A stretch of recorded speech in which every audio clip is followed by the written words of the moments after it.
Jadi kawan lama ini. Jadi kawan lama. Nah, iya betul. itu. Daerah. Lagi ke sini. Dan karena ada Bang Andi, ini sengaja lo dipesan kursinya buat Bang Andi.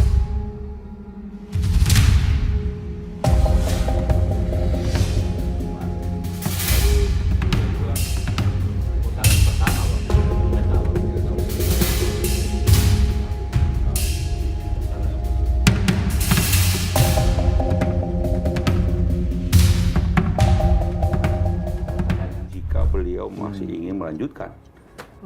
Jadi kita siap mendukung Pak Prabowo 10 tahun. Kalau beliau siap untuk melanjutkan kepemimpinan nasional.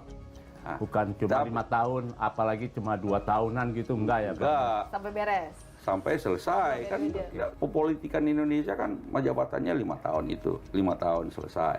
Ya kita berusaha menyukseskan apapun garisnya Pak SBY, garisnya Ketum AHY, bahwa semua kader Demokrat wajib menyukseskan pemerintahan Presiden Prabowo. Kecuali kalau Pak Jokowi bilang ia mau kan sendiri, lalu menyebut sendiri namanya siapa yang. Tapi kalau cuma bilang begitu, yang jelas itu bukan biru Demokrat. Hai sahabat Kompas TV, welcome to Istana dan Presiden. Masih bersama saya Friska Clarissa, juga ada Mas Suhartono, wartawan senior Kompas yang lama banget di Istana 2 periode. 20 tahun di Istana ya Mas Arya. 20 tahun. Dan ada yang spesial juga, tamu kita kali ini Bang Andi Malarangeng. Halo, apa kabar Bang Andi? Terima kasih, alhamdulillah senang bisa bertemu lagi kawan lama ini. Iya, kawan lama banget. Kawan lama. Saat senang dan susah. Senang dan susah bersama. Di mana ada dia, saya ada di situ, atau di mana ada saya, dia Banyakan ada. senangnya apa susahnya tapi ngomong-ngomong nih. Imbang. Imbang. Tapi dia lebih lama di istana daripada saya. Sebelum kami masuk istana, beliau sudah di istana. Kalau saya juniornya sebagai Mas wartawan di Har. istana. Iya, iya, Kalau iya. saya juniornya Mas Har, mengikutilah ya kakak senior ini. Kalau Bang Andi Malarangeng ini adalah juga senior kita. Dari mulai pengamat politik, juru bicara, sampai sekarang ketua Dewan Pakar Demokrat ya. Sudah Ya. paling betul lah itu.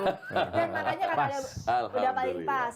Dan karena ada Bang Andi, ini sengaja lo dipesan kursinya buat Bang Cocok Andi. ini warnanya. Cocok warnanya. Ini sengaja Sesuai kita warna memesan. partai, ya. Betul, sesuai dengan warnanya biar sesuai dengan jiwanya Bang Andi. Iya. Gimana kabarnya Bang Andi? Alhamdulillah, baik. Indeed ya, kita nggak ketemu lama sekali ya. Tapi saya mengikuti terus juga Mas Hartono ini saya lihat lagi ini biasanya dia nulis-nulis, sekarang dia malah banyak ngomong sekarang. Dulu kalau pertanyaan-pertanyaan aja dia menjurus. Jadi Ya, kata tajam. teman saya, Gimana? Mas Har belajar omon-omon. Aduh, tapi kalau ngomong jadi jubir tuh expert inilah. Iya, Bang Andi cerita beliau dong, lah. dari Iya. mulai juru bicaranya Pak SBY, bagaimana menghadapi kawan-kawan media dan melihat perkembangannya selama ini. Jadi memang menjadi jubir itu pun saya juga kalau saya sendiri Iya. nggak tahu tiba-tiba dipanggil ke Cikeas. Jadi Iya, iya. begitu Pak SBY menang pemilu 2004, lalu tiba-tiba saya dipanggil ke Cikeas. Iya. Saya sendiri nggak tahu Cikeas itu di mana. Belum pernah ke sana, belum Waktu pernah. itu belum tahu. Jadi kemudian dipanggil ke Cikeas, memang pada waktu kampanye saya Kampanye, mendukung iya. lah. Karena saya mendukung beliau karena waktu itu saya lihat ada 5 calon dan menurut saya Pak SBY yang paling pas memimpin negeri itu pada waktu tahun 2004 pada waktu itu. Putaran pertama waktu itu, 5 calon. Ya toh, 5 calon, kemudian masuk Putaran tinggal 2. putaran kedua. Ya. Setelah itu menang. Nah, waktu menang beliau panggil saya ke Cikeas, lalu langsung diminta jadi juru bicara. Sama-sama Bung Dino waktu itu. Iya. Iya, iya betul. Sama-sama Bung Dino. Saya diminta jadi juru bicara dalam negeri. Bung Dino itu juru bicara luar Luar negeri. negeri. Iya. Iya, iya. Itu dan langsung perintahnya bertugas mulai saat ini. Walaupun waktu itu belum dilantik, kita bertugas di Cikeas Iya, dan melekat. Nah, itu perintah beliau. Iya, iya, iya. Jadi mulai saat itu sudah langsung jadi jubir menjelang pelantikan. Kemudian setelah itu secara resmi sebagai Jadi waktu pelantikan. jubir itu memang harus melekat ya, Bang? Waktu itu perintahnya melekat beliau. Jadi mulai saat itu kemanapun beliau, dimanapun beliau bertemu sama siapapun mesti ada saya atau Dina atau dua-dua, malah kebanyakan dua-dua. Karena walaupun memang kami agak beda dengan waktu zaman Gus Dur. Beliau atau Bu Bimo Mega atau beginilah. Kalau kita lihat sejarah jubir di Indonesia itu dimulai dari zaman Bung Karno sebenarnya. Zaman Bung Karno ada jubir juga namanya, tapi spesifik, sangat berkaitan dengan ideologi. Namanya Jubir Usman, Usdek Manipol. Itulah Pak Ruslan Abdul Ghani. Beliau adalah jubir dan juga di istana. Tapi hanya berkaitan dengan ideologi waktu itu yang Usdek Manipol oleh Bung Karno. Setelah itu Pak Harto nggak punya jubir. Yang jadi jubir adalah beberapa menteri difungsikan sebagai jubir. Pak Mudiono Mensesnek atau Pak Harmoko. Beliaulah waktu itu menteri tapi juga berfungsi sebagai jubir. Pak Habibie ketika masuk Pak Habibie tidak ada jubir. Karena rasanya nggak ada yang sanggup menjadi jubirnya Pak Harmoko, Pak Habibie. Pak Habibie menjadi jubir dirinya sendiri. Masa sulit. Dia ngomong sendiri apa saja. Kadang ada Ibu Dewi Fortuna Anwar. Kadang-kadang, tetapi boleh dikata Pak Habibie menjadi jubirnya sendiri. Betul. Dan sama singkat kan. Setelah itu masuklah Gus Dur. Nah, zaman Gus Dur kemudian ada jubir resmi ditunjuk. Wahyu. Berapa orang itu. Nah, kemudian dikoordinasi oleh Bang siapa? Yang Kribo tuh. Kribo, iya. Nah, itu beliau lah berempat. Nanti. Maaf lagi blank nih. Tapi ada Mas Takuf, Ketua Umum PBNU ini. Juga ada beberapa mereka. Sempat menjadi itu. Jadi jubir presiden. Dan tapi mereka sepertinya shift. Hari Senin siapa yang masuk, hari Selasa siapa yang masuk, hari Rabu siapa yang masuk. Walaupun koordinasi ada koordinatornya. Cuma kalau dengan cara begitu kadang-kadang cuma persoalannya kalau informasi dari jubir yang satu ke jubir yang kedua putus. Wartawan kadang-kadang mungkin susah. Kalau jubir ini kok bicara yang ini, jubir mungkin karena Gus Durnya juga Presiden Gus Dur sudah melakukan perubahan pikiran juga. Kadang ada perbedaan pandangan, Bang. Pagi ngomong A, sore Witular. Iya, Pak Wimar Witular. Wimar Witular, Mas Wimar, Bang Wimar itulah jadi koordinator semua. Betul. Staf khusus dan kemudian juga sebagai jubir itu. Nah, karena waktu kemudian Ibu Mega nggak ada jubir, tapi kelebihannya orang partai yang berfungsi sebagai jubir. Orang-orang partai PDIP berfungsi karena beliau juga banyak di Teguh Umar dan orang partai lah boleh kata berfungsi. Antara lain Pramono Anung. Nah, antara lain Mas Pram Pak Gubernur ini. Nah, sehingga waktu zaman Pak SBY, ketika Pak SBY masuk, kita kemudian disuruh melekat dan dua saja. Dan karena melekat, memang payahnya jadi karena melekat hanya dua tidak ada shift. Maka kami harus ikut serta kemanapun. Mulai beliau bangun pagi sampai beliau masuk kamar, kita harus ada di situ. Nih, apalagi kan kalau sebagai jubir, as a spokesperson, you have to speak on behalf of president. Itu gimana menghadapi kawan-kawan kita yang pertanyaannya setiap saat. Memang persoalannya jadi jubir itu harus ada trust dari presiden kepada jubirnya, bahwa ada trust dalam konteks bahwa beliau percaya jubirnya ini bisa mewakili dirinya, menyampaikan apa yang menjadi pikiran, ucapan, tindakan, dan kebijakan presiden. Betul. Itu yang harus ada trust itu. Kalau tidak, agak susah memang kalau tidak ada trust. Dan kemudian melekat. Dengan cara melekat, maka saya tahu apapun. Tapi selain itu yang saya ingat, Bang, dulu itu Presiden SBY tiap jam 8 antara jam 8 itu mengumpulkan semua staf khusus, juru bicara, membahas clipping. Malah jam 7 pagi, kalau saya jam 7 pagi, sebelum rapat besar, rapat staf khusus.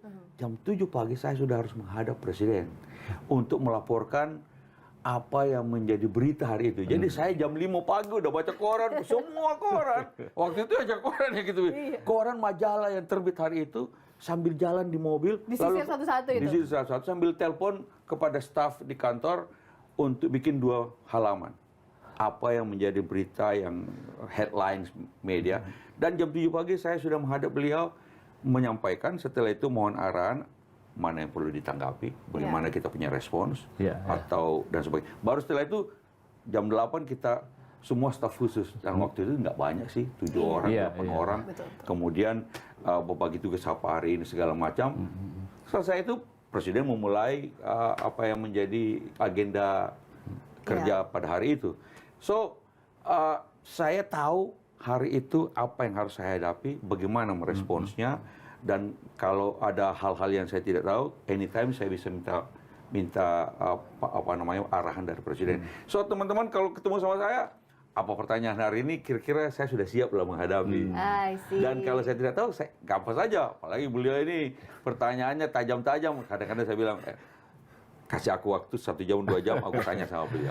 Coba cerita Mas Har. Ya, dan yang saya ingat itu memang ada pembagian tugas yang baik. Jadi di rapat pagi itu saya dengar juga Bang dari teman-teman itu. Mana yang Presiden memang harus menjawab dan mana yang staf khusus. Mana yang Presiden tidak perlu menjawab dan mana yang harus dijawab itu.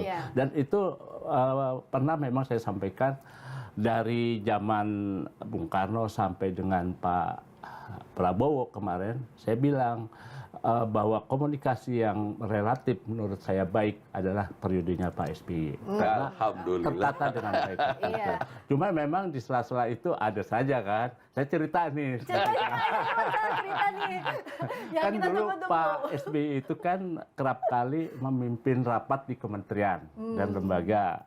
Membahas satu topik. Saya ingat kejadiannya rapat di Kementerian Lingkungan Hidup, Manggala Wanabakti. Di sini dekat. Nah, terus pidato memberikan keterangan pers. Kita itu di panggung Presiden itu. Nah, kita semua di bawah. Saya bertanya waktu itu. Pertanyaan saya waktu itu yang lagi ramai adalah tentang penyewaan lahan hutan konservasi yang boleh digunakan oleh swasta. Sebetulnya itu kelanjutan dari kebijakan pemerintahan sebelumnya, Ibu Mega. Nah, pertanyaan saya kira-kira mempersoalkan itu, Bang. Saya bilang apa yang sudah dilakukan Bu Mega itu keliru dan kenapa Bapak melanjutkan lagi? Pak SBY marah banget. Tapi di balik kemarahan Presiden, teman-teman senang. Har, ini lead, jadi lead berita besok. Betul, berita saya lead waktu itu. Karena Presiden menegaskan, saya tegaskan tidak akan ada pelanggaran hukum dalam penyewaan lahan itu. Nah, itu kan penegasan pemerintah, kita jadi HL. Nah, tapi itu kan pagi. Tapi kan marahnya beliau bukan marah, tapi dia menegaskan justru bahwa bagaimana kebijakan pemerintah pada saat itu. Jadi beliau tidak marah saya pribadi, tapi justru menegaskan sikap bahwa pemerintah tidak akan melanggar. Nah, tapi yang kemudian menariknya kan, saya tugas pagi, lalu saya ke tempatnya Pak Wapres Yusuf Kala.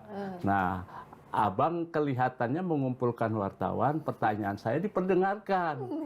Saya tahunya dari Wisnu telepon, Mas Har, ini pertanyaan Mas Har diperdengarkan oleh Bang Andi, katanya pertanyaan yang salah. Masa? Tapi saya protes, kata Wisnu. Saya bilang, Bang Andi, mana yang salah pertanyaannya Hartono, katanya gitu. Enggak salah, saya cuma mengatakan pada titik tertentu ada situasi di mana, apalagi kalau menyangkut dengan mantan presiden dengan presiden, ada barangkali cara yang lebih pas untuk menanyakan, jangan sampai seperti kita diadu domba antara mantan presiden dengan presiden. Atau juga situasi, pernah juga kalau tidak salah, Anda atau ini yang nanya, waktu itu soal Timur Timur, kita di Timur Timur waktu itu atau di mana? Saya lagi. Timur Timur. Cuma kita itu mau berangkat ke Timur Timur, Leste kalau tidak salah. Sudah berangkat. Saya ceritakan, Bang. Nah, jadi saya ikut rombongan Presiden Pak SBY. Kan gitu. Habis pertemuan bilateral dengan Pak Sanana, wartawan bertanya. Pertanyaan saya bilang,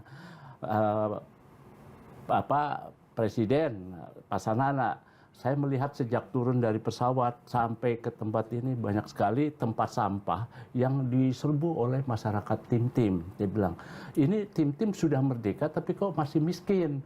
Nah, kira-kira apakah mungkin Pak SBY, ini Pak Sanana, Timur Timur itu kembali ke pangkuan kita menjadi provinsi yang ke-27, saya bilang. tapi otonomi khusus. Wah, pada heboh kan? Iya, iya. Cuma waktu itu saya kan kemudian dekati Anda. Iya. Iya. Jangan tanya soal begitu. Wah, ini kita sama tamu nanti dikira kita mau caplok lagi tuh Timor Leste. Tapi kan cara saya juga, Iya. saya menyampaikan kira-kira kalau begini, ini cara kalau paling tidak cara saya berdialog dengan teman-teman wartawan, Iya. Anda sendiri tentang berbagai macam. Anda boleh menanya apa saja kepada Presiden, kepada saya, dan saya selalu berusaha menjawab. Belum tentu Anda walaupun Anda mungkin tidak terlalu cocok dengan jawaban saya, tapi paling tidak saya berikan jawaban yang pada saat itu yang saya anggap paling pas saat itu. Iya. Dan kalaupun saya tidak tahu, saya selalu minta arahan kepada Presiden. Kasih waktu dulu saya 1 jam, 2 jam. So, ini paling tidak kalau selama saya jadi jubir dengan Bung Dino, kita ada open communication. Kami juga beritahu apa yang bagaimana. Kalau kadang-kadang saya juga bilang sama teman-teman wartawan, situasi semacam ini. Anda background saya kasih tahu. Iya, iya, penting itu Bang. Tiap kali background-nya. saya kasih tahu background sebuah kebijakan atau tindakan presiden atau ucapan presiden, saya kasih background segala macam sehingga Anda bisa lihat di mana atau arah apa yang menjadi pikiran presiden dan tentang kebijakan ini. Dan kalau ada pertanyaan-pertanyaan, terutama juga ada kadang-kadang wartawan juga kalau tanya sama presiden terlalu teknis, Iya, yang jangan Ranahnya menteri, presiden ranah nggak menteri. mungkin, udah ranahnya menteri. Saya bilang tunggu aja kalau pertanyaan itu nanti kita panggilkan menterinya. Dan saya panggilkan menterinya betul. Dan Abang bisa manggil menteri waktu itu kan? Saya langsung. waktu itu presiden atas nama presiden saya bisa memanggil Iya. menteri datang ke istana untuk kasih jawaban terhadap pertanyaan wartawan, atau saya minta menteri tersebut bikin press conference di kementeriannya. Iya. Iya, iya. Gitu? Biasanya demo, ada demo di istana, urusan beras kah, urusan kadang-kadang terlalu Gula, teknis gula, kadang-kadang ada yang soal teknis urusan bantuan ini segala macam. Yang jangankan presiden, saya pun tidak mungkin menjawabnya terlalu teknis. Tapi demonya di depan istana Iya, kan. iya, Iya, iya, betul. Jadi saya telepon lah Pak Menteri, ini Menteri yang bersangkutan, ini ada orang demo di istana. Masalahnya masalah menyangkut kementerian Bapak. Ini kalau jubir yang jawab, Bapak mesti bagi gaji sama saya dong. Masa Pak jubir yang jawab urusan beginian, Bapak datang ke sini atau Bapak bikin press conference di kementerian untuk menjawab. Tapi kalau ada demo biasanya saya panggil, Bapak kesinilah sekarang. Ketemu sama teman-teman pendemo, jelaskan kepada mereka. Lalu kita bawa lagi di gedung sebelah itu. Jadi iya betul. Jadi demo selama periodenya Pak SBY itu menurut saya luar biasa Iya, betul. apa progresif Mesti banget. ditemui. Iya, harus ditemui. Ditemui Selain oleh sampai jubir. buang gula di depan istana. Bawa kerbau. Iya, bawa kerbau. Iya, betul, betul. Dan maaf dituliskan Pak SBY loh di situ. Tapi Pak SBY itu bisa berjiwa besar ya. Bang, coba ceritakan Bang. Iya. Sampai segitu loh itu. Cuma kadang-kadang karena waktu pertama kali kan Pak SBY tinggal di gedung Istana Merdeka. depan itu. Depan. Jadi kalau Jadi, demo itu iya. kedengaran keras sekali, apalagi Kan pakai pakai toa. pakai toa itu besar. Jadi akhirnya Pak, ini kalau Bapak mau tenang-tenang sendiri, Bapak pindah ke Ke istana. belakang Istana Negara. Iya. Negara. Jadi akhirnya pindah ke situ karena demo. Nah, kalau dari belakang situ kan demonya kan di depan sana, jadi Iya, tidak iya. terlalu kedengaran. Tapi mesti kita temui. Saya selalu sebagai jubir dalam negeri biasanya karena hampir tidak ada demo-demo luar negeri jarang lah. Nggak Iya, ada. iya, Di baik. aman, Apa? di aman. Jadi Kalau demo kan paling politik bertugas ya sama doang Hadi. negeri ya, Bang Andi Populer. semuanya. Jadi, tapi bagi saya itu dia kesempatan bagi saya untuk menyampaikan kepada menteri dan menghadapi masalah ini. Jangan menterinya kemudian diam atau sembunyi ketika orang sedang ada masalah ini. Dan teman-teman wartawan kan melihat. Iya. Ya, lalu apa yang menjadi penjelasan pemerintah terhadap berbagai macam tuntutan dari masyarakat tersebut. Kadang-kadang ya tuntutan masyarakat juga nggak ngaco juga. Satu ketika, saya nggak tahu kalau Anda ingat, pernah ada demo di depan istana. Demonya tentang kepala desa entah di Purwakarta atau Kerawang situ, kepala desa Iya. menjual motor inventaris desa. Demonya di istana. Jadi saya telepon bupatinya. Ini Pak Bupati, ini demonya urusan masalah desa. Saya tanya kenapa? Pendemo saya tanya, kenapa nggak pergi ke kecamatan? Ini urusan kecamatan. Iya. Waduh, dari kecamatan nggak digubris Pak. Kalau begitu pergi ke DPRD. Udah DPRD juga nggak digubris. Bupati enggak. Saya bilang, saya telepon Pak Bupati. Kan Anda mesti turun tangan segera urusan ini. Kalau tidak, ya sekali lagi, gajinya kasih sama jubir. Masa jubir ngurusin ini Anda punya? Semuanya urusannya jubir Saya tanya, jadinya. kenapa kok ke istana? Begini Pak. Atau saya bilang, kalau gitu ke Jawa Barat dong, Iya. gubernur. Jauh Pak, lebih dekat ke Jakarta. Dan kalau ke istana mesti diperhatikan. Dengar. Karena ada jubirnya. Shortcut, ya, betul. Jubirnya pasti Shortcut biar akan langsung kedengeran. Akhirnya teman-teman wartawan ini kan saya panggil juga wartawan itu kan ketemu sama masuklah di media, paling tidak ada beberapa media-media yang memuatnya. Jadi bupati itu kemudian selesai langsung diurus, dipecat tuh kepala desa, segera selesai. Urusan begitu kadang-kadang demonya di istana, tapi ya kita harus ladeni. Iya. Dan karena kita ada di situ terus dan kita melekat selama presiden ada di situ, mesti apa namanya? Ya alhamdulillah kita sebagai jubir punya pengetahuan Ya. tentang apa tadi itu pikiran, ucapan, tindakan dan kebijakan presiden. Kalau saya tidak di situ, kalau saya tidak melekat, saya tidak bersama presiden ketika presiden bertemu ini atau mengatakan membuat statement tertentu, apakah dalam rapat kabinet atau di luar rapat kabinet, maka saya tidak mungkin menjelaskan kepada teman-teman wartawan secara dengan confidence apa yang harus saya jelaskan. Maka kalau tidak maka saya cari-cari tangan kedua, tangan ketiga. Dan wartawan pasti tahu kalau saya tidak tahu. Jadi kalau wartawan dia tahu kalau saya tidak tahu. Jadi kalau ada jubir ngomongnya agak mengawang-awang, Pasti melenceng-melenceng. nggak tahu itu, pasti nggak. Atau belum izin sama Jubir Bapak. siapapun. Iya. Iya, betul. Tapi itu emang perlu juga. Saya ingatkan zaman Bapak juga kan juga gitu. Kita lagi makan, Pak SBY doorstop gitu. Wah, langsung semua semangat kan, doorstop presiden gitu, langsung pada nyodorin tip. Was, sudah ada yang nanya dulu. Ketika ada yang mau nanya, saya mau nanya, selalu nggak pernah didengar saya. Ternyata memang sudah ada yang memang sudah ditunjuk. Nah, tapi menurut saya itu hal-hal yang penting yang memang perlu dijelaskan oleh presiden. Tambahan. Iya. Mungkin perlu didirect seperti itu. Nah, barangkali PCO yang sekarang juga bisa belajar dari banyak hal dari yang Coba dulu Abang kasih dilakukan. tips ke kawan-kawan lainnya, ganti presiden, ganti periode. Begini, masing-masing era ada tantangannya dan karena itu perlu ada cara yang berbeda mungkin ya. Misalnya ketika setelah Pak SBY, Pak Jokowi. Ya. Saya lihat Pak Jokowi punya jubir beberapa kali. Johan Budi. Saya tidak tahu bagaimana hubungan antara jubir dengan presidennya. Iya. Pak Johan Budi ada siapa yang Fajrul Rahmat. Pak Fajrul. Setelah itu kemudian Pak Prabowo. Iya. Pak Prabowo malah Ada menjadi Menseknek. punya lembaga sendiri. Iya, PCO. Sebenarnya Ada. PCO itu sejak zaman Pak Jokowi. Iya. Iya, iya.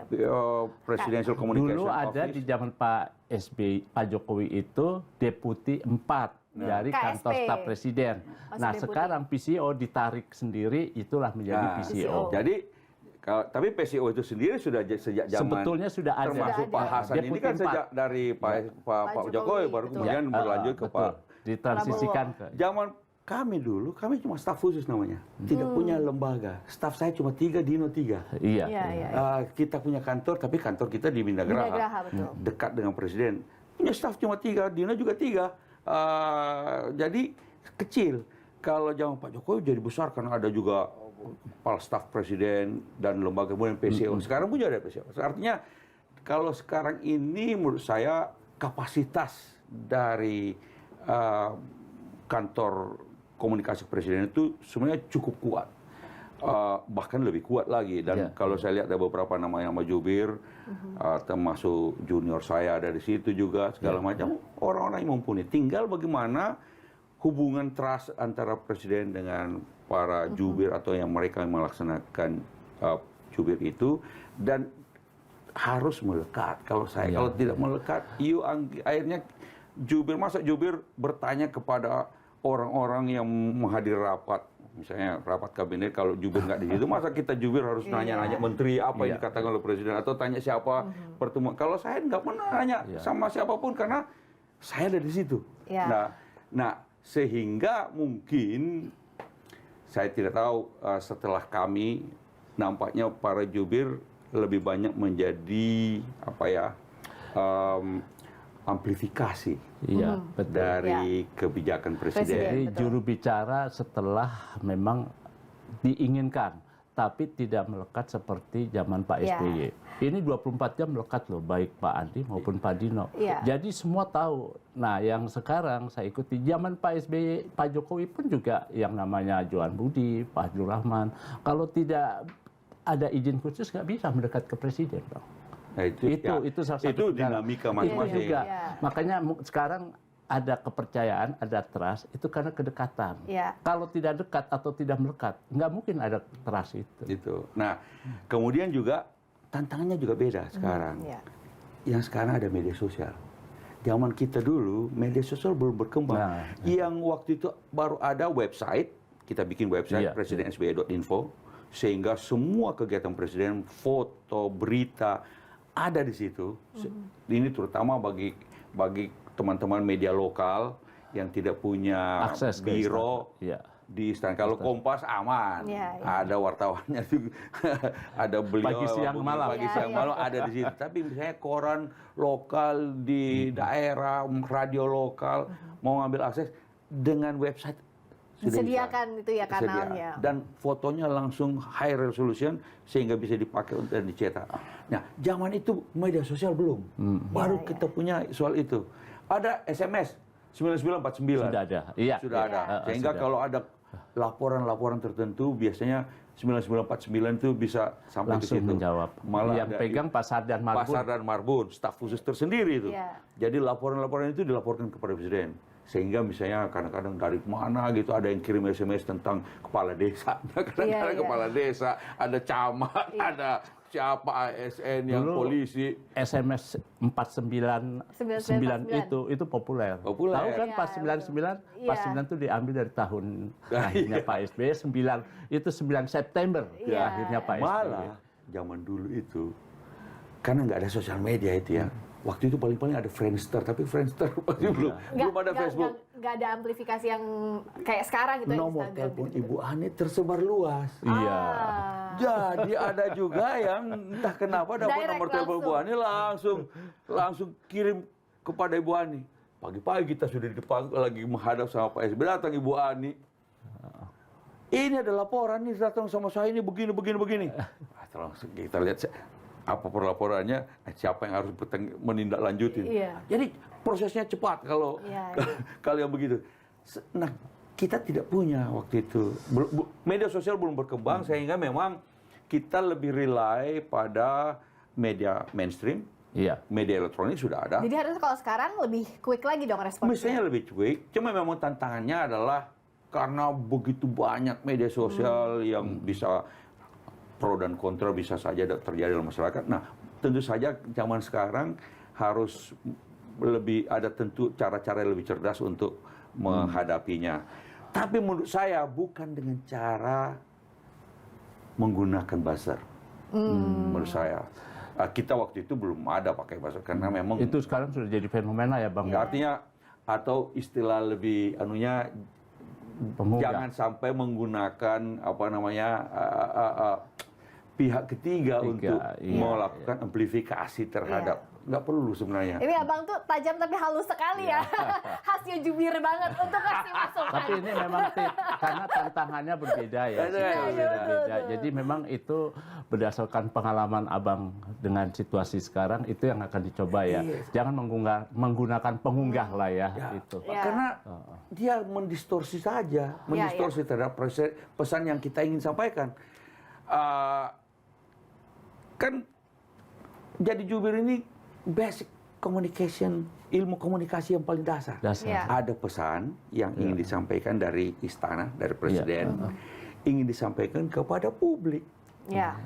Sebuah pesan itu menjadi sempurna, komunikasi menjadi sempurna, kalau pesan yang kita maknai, sama maknanya ditangkap oleh publik. Selesai. Ya, betul. Maka tugas kita, di tengah ini kan menggunakan media. media ini bisa ada noise, bisa ada Iya, ada betul. disturbance, ada macam-macam. Tapi kalau itu bisa, bagi saya 90% sudah dapat, publik sudah dapat Iya, maknanya bagus mendekati, sudah bagus. Sudah selesai lah 80% ya. pun sudah oke. Iya. Tapi tugas kita itu selesai. Menggunakan apa namanya pihak ketiga untuk mengamplifikasi kebijakan atau pikiran presiden, bagi saya justru akan beresiko pihak ketiga ini belum tentu paham dengan Betul. apa yang diinginkan oleh presiden. Iya. Yang diinginkan presiden gayanya, termasuk gaya, cara, misalnya begini, Pak SBY ini orang Jawa, orang jenderal tapi santun. Saya orang Makassar, yang cara saya berbicara logat pun nggak bisa diubah sudah. Iya. Iya, iya. Tapi kebetulan saya pernah tinggal di Jogja, sekolah di Jogja, punya istri orang Jawa, tahulah kira-kira menghadapi mertua bagaimana. Jadi saya tahu dia ingin kita santun, Iya. dia ingin kita. Jadi gaya kesantunan Pak SBY saya berusaha mengikuti, walaupun dengan logat Makassar. Iya. Nah, jubir kalau kita pakai pihak ketiga, ya, untuk melakukan amplifikasi terhadap apapun yang kita, pesan yang kita lakukan, ini beresiko besar. Message-nya akan berbeda dengan yang Akan ditangkap ada publik. distorsi dari pesan itu. Semakin noisy ya. Ya, Bang, ya. noise. Makin Belum lagi banyak. kalau exaggeration. Exaggeration itu itu ada yang bahaya. batasnya. Ya. Kita mau mengatakan begini, mau kita kan 10, dengan menggunakan pihak ketiga menjadi 70. Padahal ekses 60 itu pun itu justru akan membuat noise yang tidak, kegaduhan yang tidak perlu. Sementara kita mau yang terbatas. Inilah yang Ya. disampaikan. Nah, Iya, iya. itu menurut saya, kalau saya zaman sekarang ini, saya pikirin,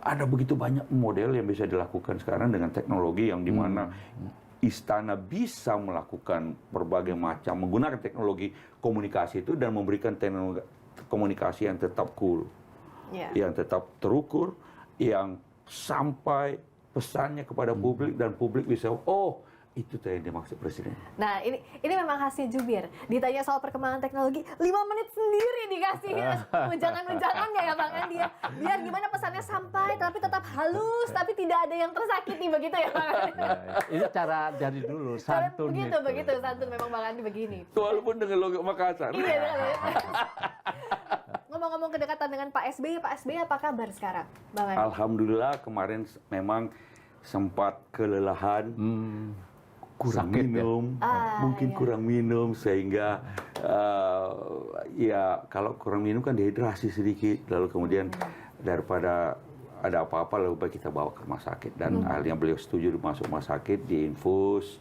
dan dicek semuanya dan alhamdulillah sudah clear. Beliau sehat sebenarnya, beliau sehat. Malah sekarang ini saking semangatnya karena punya hobi baru, melukis, Iya, iya. Bahkan ada bernyanyi, fotonya kan terlihat sekali ya, itu sambil dan kemudian juga sambil melukis. membuat klub bola voli Lavani. Oh. Itulah keseharian Iya, beliau yang membuat beliau bersemangat. Karena terus terang kalau seorang mantan presiden memang harus cari cara untuk bisa mau meneruskan kehidupan dengan bersemangat. Karena nggak ada lagi tuh. Betul. Mau cari karir sudah sementok, Iya. apalagi. Malah bagi Pak SBY ini proses healing juga setelah kehilangan Ibu Ani. Proses healing yang dilakukan secara produktif.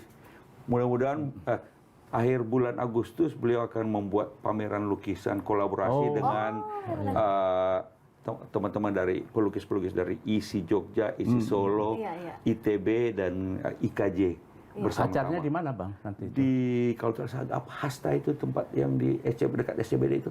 Oh, di Asta. SCBD. Distrik Nah, 8 ya. kalau nanti nggak di situ. Iya, iya. Kemudian mudah-mudahan Oktober beliau akan pameran tunggal. Jadi itu urusan lukisan. Kalau urusan bola voli, Lavani, alhamdulillah Tetap begitu berjalan. jadi juara. Tapi kemarin kan masih runner up Jadi, lagi. memang semangat banget. Baru sembuh sebentar, kita lihat fotonya kan. Iya, Sudah betul. melukis. Iya. Sudah. Boleh Terus diceritain nggak Bang Sebelumnya Andi ya soal kita itu? dengar meluncurkan lagu baru. Lagu baru. Iya. Kolaborasi dengan 35 apa namanya artis musisi antar generasi, termasuk Ibu Titiek Puspa sebelum meninggal. Iya, iya, iya. Dan terutama karena kepedulian terhadap lingkungan, makanya ada lagu Save Our World, bisa dilihat di YouTube sekarang ini. Itulah keseharian beliau. Saya sekarang karena tetap mendampingi juga beliau dan ya, sebagai teman diskusi. Oh, foto yang sambil melukis itu sambil pemulihan bisa diceritain nggak, Bang Andi? Itu kan banyak juga diperbincangkan. Jadi beliau itu justru kalau di rumah sakit, bukan cuma di sini, dulu pernah di Mayo Clinic juga. Oh iya, karena di operasi, operasi di sana. Lalu kemudian waktu di Mayo juga melukis, di sini juga melukis karena beliau nggak biasa. Tenang-tenang gitu, dan kebetulan melukis juga sebuah aktivitas yang tidak terlalu fisikal, bisa duduk sambil melukis, tetapi dan kemudian ada proses healingnya di situ. Nah, beliau melukislah di situ. Beliau melukisnya itu naturalis ya. Naturalis, walaupun sekarang lebih ekspresionis juga. Oh gitu, ekspresionis. Malah coba-coba juga melukis jari. Oh iya. Finger painting. Oh, oke. Belajar dari Christopher Langford dari Jerman. Sekarang Christopher Langford diundang oleh Pak SBY di sini. Pagi ini sedang bersama Pak SBY melukis Monas di kantornya Pak Mas Pram, kantor Balai Kota, melihat dari ke situ, Monas. Dari mengarah situ. ke Monas. Ya, minta izin sama Pak Gubernur untuk beliau mau melukis landscape apa namanya simbolnya Jakarta lah. Monas itu. Jadi pagi ini sedang berlangsung ini. Saya bilang saya minta izin ini ketemu sama kawan lama ini. 29 Juli ini ya, tapi kita hari ini. Jadi betul memang Pak SBY luar biasa kreatifnya. Jadi waktu itu tanpa terduga bikin lagu, dan lagu itu sempat diperdengarkan di sela-sela upacara detik-detik proklamasi ya. Ada lagu-lagu. Jadi kita kadang ini lagu siapa? Itu lagunya Pak SBY yang baru. Waktu di istana dulu kan beliau memang main gitar, menulis lagu. Kita ini yang pertama kali mencoba lagu itu, baru kemudian dikasih artis yang menyanyikannya. Nah, zaman itu belum melukis. Belum ada. Nah, jadi waktu itu kenapa melukis itu mulai dari sebenarnya sudah lama beliau melukis waktu SMA. Beliau suka menggambar. Oh, sudah lama memang ya. Tapi setelah masuk akademi militer nggak pernah lagi ada aktivitas itu. Kita pernah ke sidang umum PBB.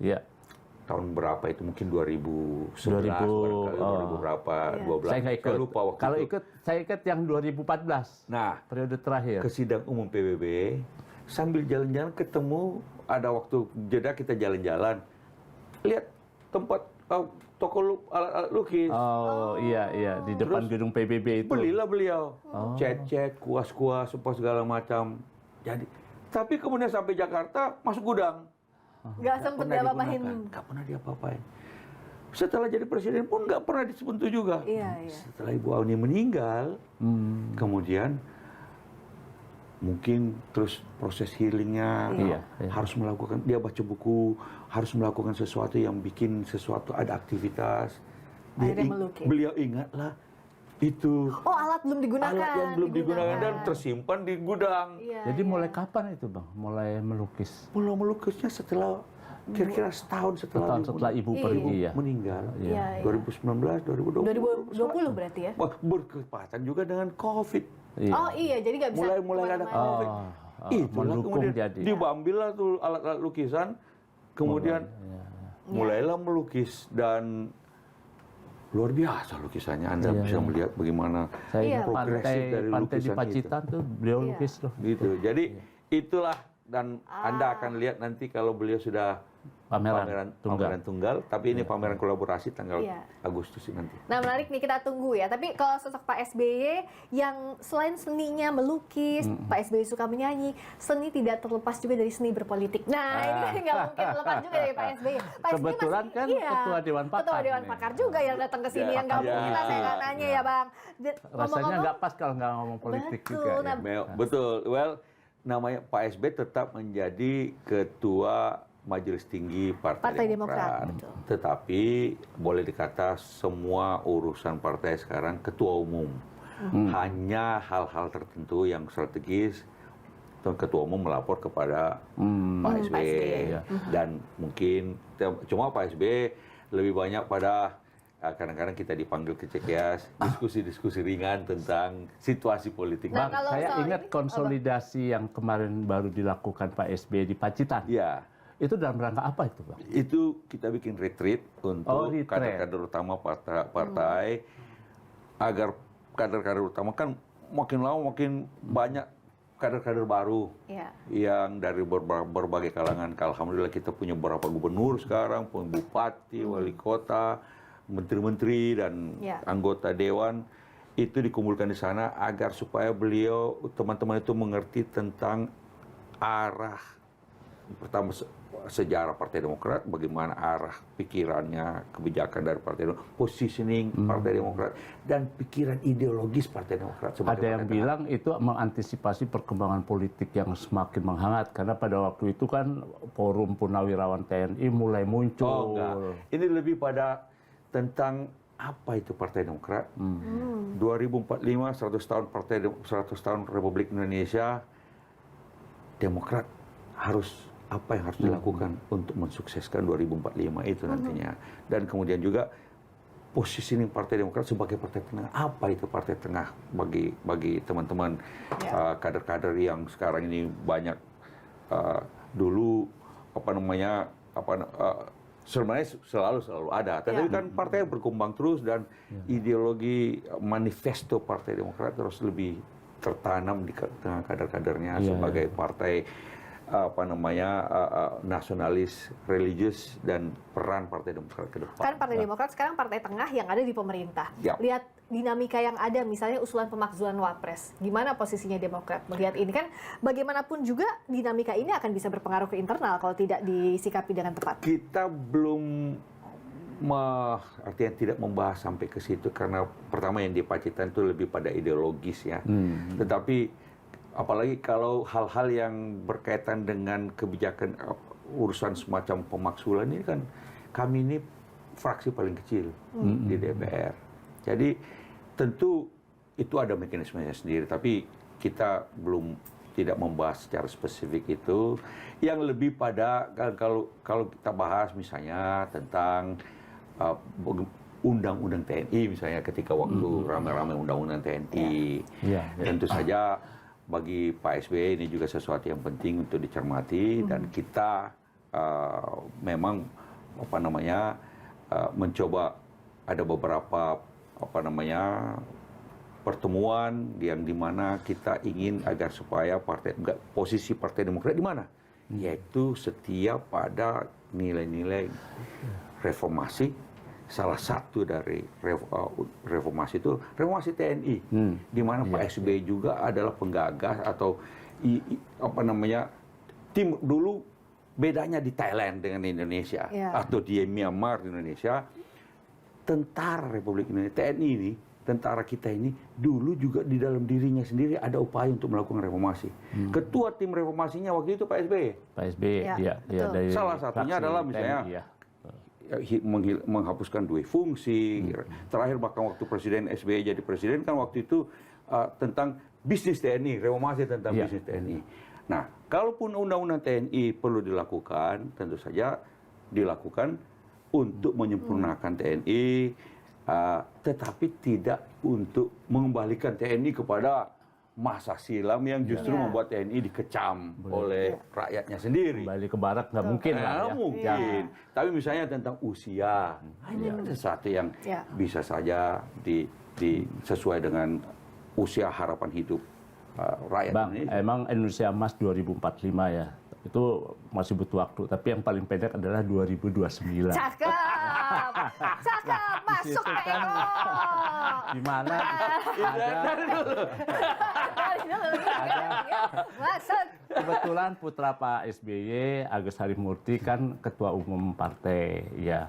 Nah, pertarungan 2029 kan masih menjadi tanda tanya seperti apa gitu ya.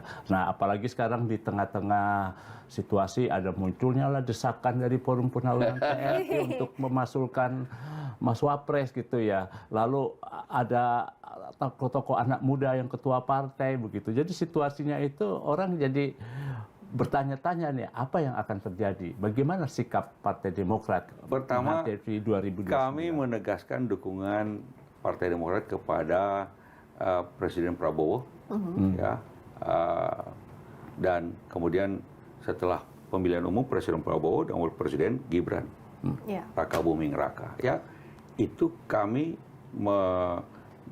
mendukung sepenuhnya dan tentu saja sampai masa jabatannya kan 2029. Artinya Nah, pemerintahan kami ini bahkan didukung. juga kepada Pak Prabowo, kami sampaikan juga kita siap mendukung Pak Prabowo untuk masa jabatan kedua jika beliau masih ingin melanjutkan.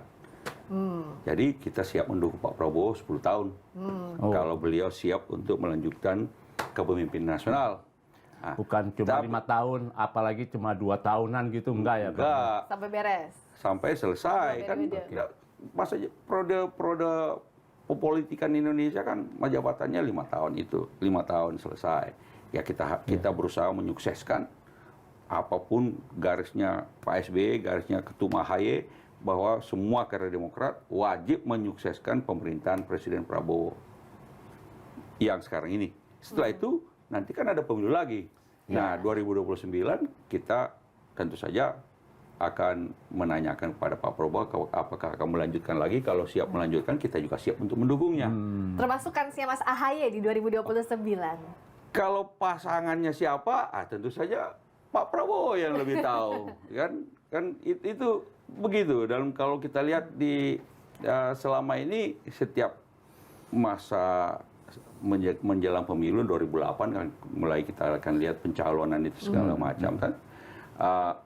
Ya Pak Prabowo kita belum tahu kan. Pak Prabowo kalau ditanya juga, masa nanya saya baru sekarang kita 1 tahun mau nanya urusan Tapi begituan. kan beberapa Jadi kita siap-siap aja. perusahaan udah mengusulkan loh Pak Prabowo menjadi presiden berikutnya loh. Nah, kita siap mendukung Pak Prabowo untuk 5 tahun lagi.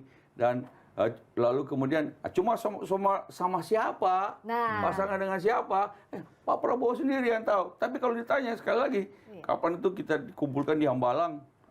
Ini baru 1 tahun udah bicara begini katanya. Ini udahlah, kerjakan tugas masing-masing. Itulah kenapa sampai 2030 Dewan Pakarnya Bang Andi buat dibaca tuh nanti. Sama-sama nggak terlalu jauh usia muda. Jadi itu sekarang bagi kami yang jelas, kalau kami bersyukur bahwa di dalam Partai Demokrat sudah ada proses regenerasi berjalan dengan baik dari Pak SBY kepada Mas AHY, dan alhamdulillah kita dapat pemimpin tokoh seperti AHY yang sudah teruji.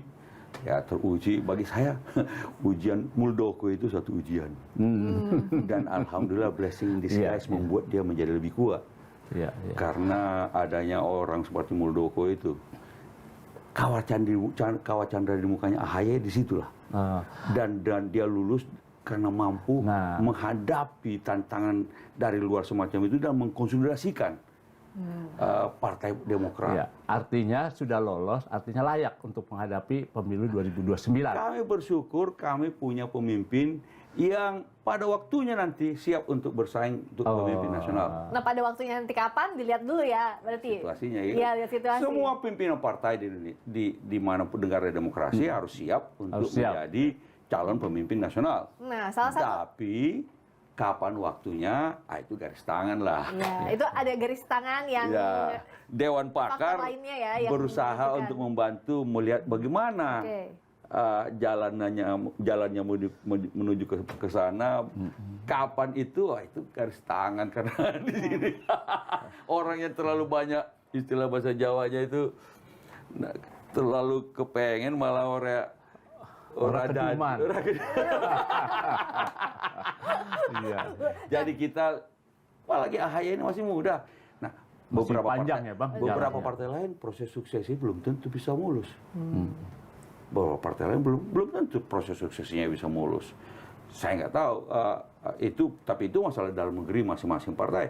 Kami alhamdulillah urusan sukses sudah selesai dan orangnya sudah teruji. Dan alhamdulillah mudah-mudahan kalau Anda lihat sebagai menteri juga Menko, alhamdulillah sebelumnya Menteri ATR BPN, Mas AHY bisa memperlihatkan prestasi yang baik, dipercaya juga oleh Presiden berkali-kali dan kita bersyukur bahwa kita punya tokoh pada waktunya nanti Nah, tapi yang sekarang ini masanya Pak Prabowo bisa sampai 10 tahun. Nah, ngomong-ngomong dinamika sekarang yang juga jadi perhatian kan soal kasus ijazah Pak Jokowi. Nah, tapi di tengah-tengah perjalanan ini ada partai biru yang katanya disebut-sebut Iya, itu ada disebutkan di ya. belakang ini oleh Sekjen Pradi Bersatu, dan ini sempat ditanyain juga loh waktu pas Mas AHY Partai lagi. biru itu siapa? Nah, itu. Nah, waktu itu ditanyain ke Mas AHY saat di dinas luar kota ke Nusa Tenggara Barat kalau tidak salah, kawan-kawan wartawan nanya, Mas katanya ada partai biru Demokrat bukan? Kalau Mas AHY bilangnya itu adalah fitnah. Nah, Bang Andi gimana lihat ini partai biru? Kan birunya banyak ya, salah satunya. Kursinya pun biru sekarang. Kursinya biru. Makanya coba jawab. Nggak jelas tahu itu. Kalau saya sih cenderung nggak mau menanggapi yang urusan begini-begini karena Kenapa, Bang? ini kita nggak ngurusin yang begini-begini. Bukan gayanya Pak SBY. Cara-cara semacam itu, dan karena itu ya dia kalau saya lihat sih dia cuma bilang partai biru. Kamu partai biru yang mana maksudnya kan? Ya makanya ditanya Yang salah jelas satu bukan yang partai warnanya biru. Yang jelas Salah bukan satunya partai dikaitkan. Demokrat. Yang jelas bukan partai Demokrat. Jelas bukan partai. Karena salah satu dikaitkan, salah satu yang mendorong soal ijazah palsu itu kan pernah menjadi kadernya Partai Biru. Iya, Jadi Bang Roy Suryo. ada Iya. tuduhan-tuduhan Pernah, seperti itu. tapi beliau kan sudah mengundurkan diri sejak 2019. Iya. Jadi bukan lagi dari partai, dia sebagai pengamat politik, pengamat telematika independen. Jadi urusannya ke situ. Tapi kan kita nggak ada urusan. Lagi pula kalau saya sih Pak Jokowi sudah selesai 2 masa periode, dan karena itu apapun itu ijazah itu tidak lagi punya konsekuensi ketatanegaraan, tidak punya konsekuensi. Tapi itu hak warga negara mempersoalkannya, dan dan hak Pak Jokowi mau kasih lihat atau tidak kasih lihat, tapi ya hak masyarakat juga untuk membuat persepsinya masing-masing. Tapi sekali lagi tidak ada urusannya dengan Partai Demokrat. Kita nggak mau ngurusin, mau menanggapi pun malas aku sebenarnya. Secara... makin ditanggapi, makin berkembang lagi seakan-akan kita terlibat, padahal kita sama sekali nggak ada urusan. Ada yang bilang secara ketatanegaraan memang tidak ada masalah apa-apa, tidak berdampak. Tapi yang sering disampaikan itu adalah memang sengaja untuk mendegradasikan gitu ya. Sosoknya Pak Jokowi dan langkah ke depannya. Sehingga ada pengaruh lah, kan ada. Tapi kan itu kan ya kalau saya sih nggak lagi punya efek ketatanegaraan, tapi dan urusan ini kan sudah ada proses hukum yang sedang berjalan, dan kalau itu proses hukum itu dibuka aja semua di situ. Selesai. Tapi yang jelas birunya bukan biru Demokrat ya, partai biru itu. Bukan Partai Demokrat. Biru yang mana? Ya nggak tahu ya. Nah, Ya, kecuali kalau Pak Jokowi bilang ya mau kan sendiri, lalu menyebut sendiri namanya siapa yang. Tapi kalau cuma bilang begitu, yang jelas itu bukan biru Demokrat. nah, birunya bukan biru Demokrat. Nah, jadi kan memang panjang ya perjalanan ini. Betul, ya, Mas Har ya. Ada banyak dinamika politik masih sekarang. kadang was-wasnya. Apalagi yang terjadi. Nextnya, what's next? Nah, tapi kalau Demokrat melihat berbagai dinamika di internal sekarang, ada di pemerintahan, menyiapkan diri ke 2029, fokusnya kemana sih, Bang Andi? Kalau kita sekarang fokusnya konsolidasi partai. Ini kan pertama masih ya Belanda masih jauh lah, 2029.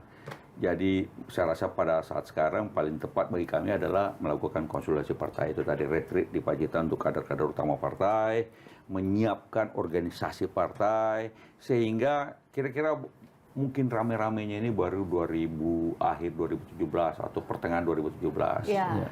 Setelah itu 2018 mulai pencalonan, 2029 awal 2028 pencalonan, 2029 itu pemilihan awal kan. Jadi karena itu yang paling penting kita melakukan konsolidasi. Memang sekarang sudah sama Mahkamah Konstitusi. Ini putusan Mahkamah Konstitusi yang memisahkan antara pemilu pusat, pemilu nasional, dan pemilu daerah. Dan bagaimana menyikapinya urusan terutama pemilu daerahnya, apakah DPRD-nya ditunda atau diperpanjang atau tidak, dan bagaimana bupati wali kota, apakah ada lagi PLT atau penjabat. Tapi pemilu nasional kan sudah jelas 2029, yaitu pemilu presiden, pemilu DPR RI, dan pemilu DPD. Itu sudah jelas. Dan karena itu ya kita harus siap-siap mulai dari sekarang tentang organisasi partai, konsolidasi partai. Setelah itu tentu saja bagi kami ya ada strategi-strategi yang harus dilakukan. Lebih pada kita sekarang ini Demokrat kan paling kecil kursinya di DPR RI. Kita berharap insya Allah 2029 nggak lagi paling kecil, termasuk salah satu yang besar lah. Nah, kira-kira Karena memang betul-betul sudah siap kan, kaderisasi sudah berjalan, konsolidasi terus dilakukan. Sejumlah kadernya juga ada di beberapa kementerian. Ada berapa Bang sekarang di kementerian? Alhamdulillah ada 4 apa 5? 4,5 lah. Di Wamen kan juga. Iya. Jadi yang penting tadi ya, sebagai penutupnya 2029 siap Demokrat ya? Oh siap untuk berkompetisi dengan partai-partai lain dan insya Allah kali ini Demokrat kita pernah juara. Iya. Mungkin bukan juara tapi 3 besar, masuk ke 3 besar, 5 besar. Iya.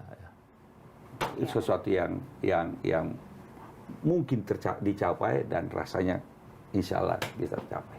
Selamat berjuang untuk Bang Andi dan kawan-kawan. Terima kasih banyak sudah mampir ke Istana dan Presiden. Bang Andi Malarangeng, dari mulai juru bicara sampai bicara soal sebagai Ketua Dewan Pakar Demokrat 2025-2030. Thank you banget ya Bang Andi. Terima kasih banyak.